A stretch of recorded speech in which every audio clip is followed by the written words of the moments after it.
Hey guys, welcome and welcome back to the channel. Today I'm going to talk about one of the best book, one of the surprising books I read this year, that is Windhaven by George R. R. Martin and Lisa Tuttle. This is my first book by George R. R. Martin. I did not read Game of Thrones yet. A Song of Ice and Fire yet. I watched the series couple of times, but books I did not read yet. So both of these authors are new to me, and based on how much I loved this book, I am looking forward to read their works. So this is a fix-up novel. Initially they wrote two novellas and then came back to read the third novella. Those three novellas made this a full-length novel. This is set in a different planet. Humans, like hundreds of years back, humans traveled to a different planet on a ship where they got stuck. Their ship got damaged and got stuck there. This planet is divided into multiple small islands, and to travel between those islands, it's very dangerous. Sea is full of sea creatures, dangerous sea creatures. So what they did was, they all settled on multiple islands, and in order to communicate between them, what they did was they made kind of wings using the materials from their wrecked spaceship. They wear those wings and fly between the islands and carry messages. That's the only way they can communicate. So that became very necessary and important service or important job. And these wings are very limited, so they have strict rules for that, who wear these wings. So initially whoever wore initially, those became kind of flyer families, and only people who are born in these families can inherit those wings. Outsiders, like children who are born in different families, like farmers, fishermen, they cannot inherit wings. They cannot become flyers no matter how much they want. That kind of created a caste-based society. So we mainly follow a character called Maris. Initially, when the book started, she was only 5 years old. When the book started itself, from the first scene itself, her father is not there. I think he was a fisherman and he was killed at work.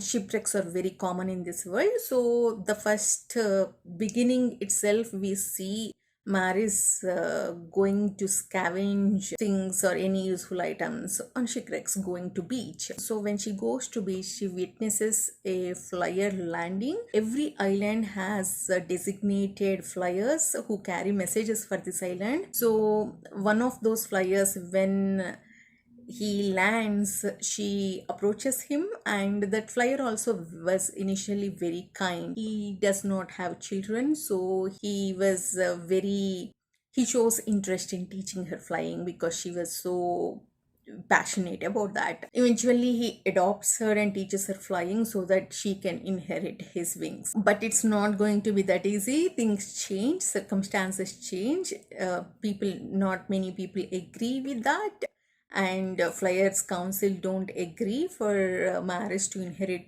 her father's wings. So first novella deals with that. Maris fight to get wings because it is her passion. Flying, she loves. She is one of the best flyers actually. The speech at the end of this part is easily one of the best fiction I read. Anyone who fought to change traditions, to get out of the shackles of the tradition, can easily relate to that. I think that first novella can stand easily as a short story or novella. I highly recommend that to anyone. So the second part explores how society deals with a change in a system, change in tradition, whether it accepts or whether it fights back. Who are all the people fighting back? That's the gist of the second part. This is where this book surprised me. It did not go the usual route.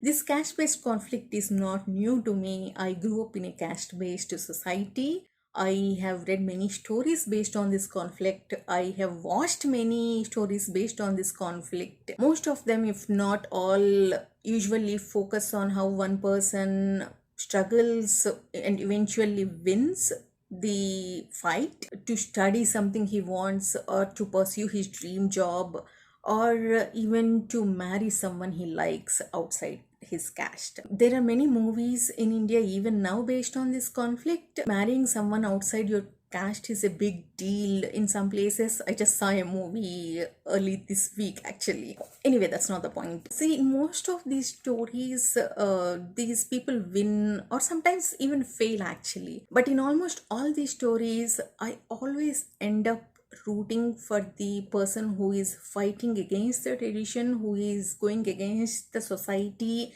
to pursue his dreams. But that wasn't the case all the time in this book.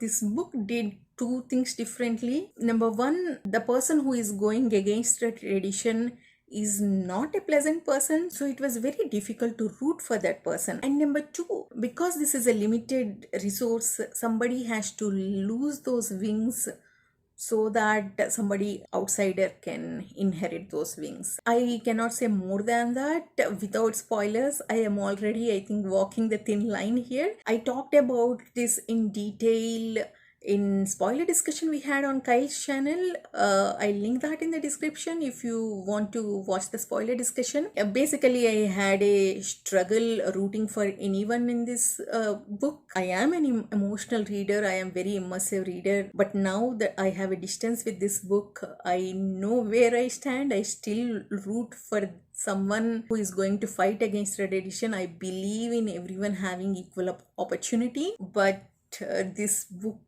definitely made me question that sometimes. That is brilliant writing right there. So the third part sets actually after many years, almost 10-20 years gap is there. It shows how this society is still struggling, how powerful people take advantage of this kind of conflicts, and it also explores how someone feels when they lose their identity. That was actually brilliantly done. It was frustrating, it was exhilarating.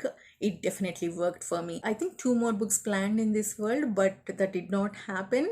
I'm not sure how both authors Lisa Tuttle and George R. R. Martin would have approached this in those 2 books, but the end of this book worked for me. There is no definite and final solution to conflicts like this. It definitely depends on the society and people in that generation, how they deal with that change or how they deal with that situation. That's all. The ending perfectly worked for me. I loved seeing different perspectives and it definitely gave something new to think about. I can definitely say this is one of my favorite stories based on this conflict, and I recommend this book to everyone. No matter if you have experience on this conflict or where you stand, it doesn't matter. I highly recommend to everyone. I believe that it is a good exercise to critically think about this conflict. If you already read these books, let me know your thoughts in comments, or if you want to talk about it, let me know that as well. I would love to talk about this book with as many people as possible. That's it from me. Please